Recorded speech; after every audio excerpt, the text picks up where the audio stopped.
The art of apology. Mastering, I need to apologize, in English. Hello and welcome to today's English learning journey. Today, we're going to explore a vital communication skill that can help mend fences and build bridges: apologizing.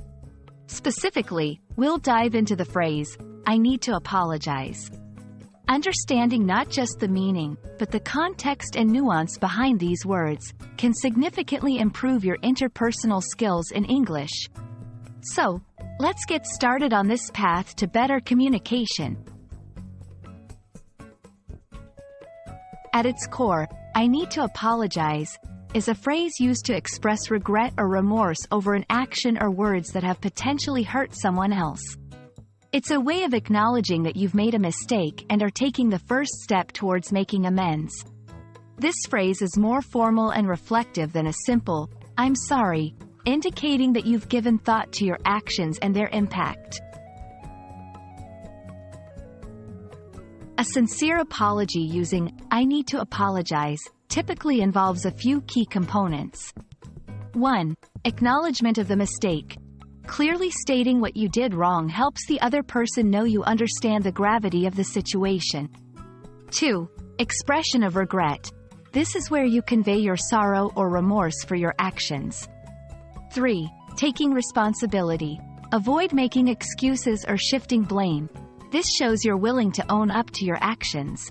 4. Making amends.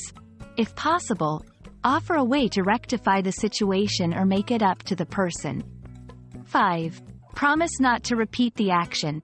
This reassures the other person that you're committed to changing your behavior. Choosing the right moment to apologize is as important as the apology itself. Timing can significantly affect how your apology is received. Here are some tips. Privacy.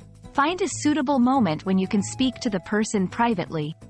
Sincerity. Your body language and tone should convey sincerity. This isn't just about the words but how you say them. Listen. After apologizing, give the other person a chance to express how they feel. This is a crucial part of the reconciliation process. In conclusion, I need to apologize is a powerful phrase that, when used correctly, can help heal wounds and restore relationships. Remember, apologizing is not just about admitting fault but also showing that you care about the other person's feelings and are willing to make things right. We hope this video has shed some light on the importance of apologies and how to effectively use them in English. Thank you for watching, and we look forward to helping you on your English learning journey.